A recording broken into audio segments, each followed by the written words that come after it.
நுரையீரல் கிரேவி பார்க்கலாமா? நுரையீரல் ரெடி பண்ணியாச்சு. 2 தக்காளி 2 வெங்காயம் எல்லாமே வந்து நம்ம நறுக்கி வச்சாச்சு. எல்லாமே ரெடி பண்ணியாச்சு. ஒரு பச்சை மிளகா, கொத்தமல்லி. ஃபஸ்ட்டு குக்கரை வச்சுட்டு அதில் கொஞ்சம் எண்ணெயை ஊற்றிட்டு ஃபஸ்ட்டு என்ன போடணும் பார்த்திங்கன்னா, சோம்பு பட்டை தான் போடணும். அதுக்கப்புறம் வந்து கருவேப்பிலை, கொத்தமல்லி, ஒரு பச்சை மிளகா வச்சுருந்தாங்க. ஸோ அதையும் போட்டுட்டு வெங்காயத்தை போட்டு நல்லா வதக்கிக்கணும். வதக்கணும். இஞ்சி பூண்டு பேஸ்ட்டு போட்டுட்டு அப்புறம் தக்காளியும் போட்டுட்டு நல்லா ப்ரௌன் ஷேட் அளவுக்கு நல்லா வதக்கிக்கணும்.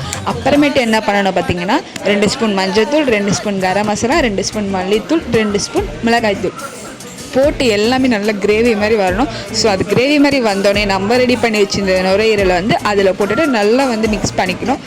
ஒரு கிளாஸ் தண்ணி மட்டும் ஊற்றிக்கணும். ஏன்னா ஆல்ரெடி அதுலேயே தண்ணி நிறையா வரும். ஸோ அதனால் உப்பு போட்டுட்டு கொத்தமல்லி மேலே போட்டுட்டு 10 விசில் வரணும் கைஸ்.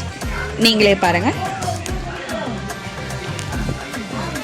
அட அட அட என்ன ஒரு ஸ்மெல்லு! நான் பண்ணது எனக்கே வந்து அவ்வளோ இதுவாக இருந்துச்சு. நீங்களும் ட்ரை பண்ணி பாருங்கள். மறக்காமல் கமெண்ட் பண்ணுங்கள்.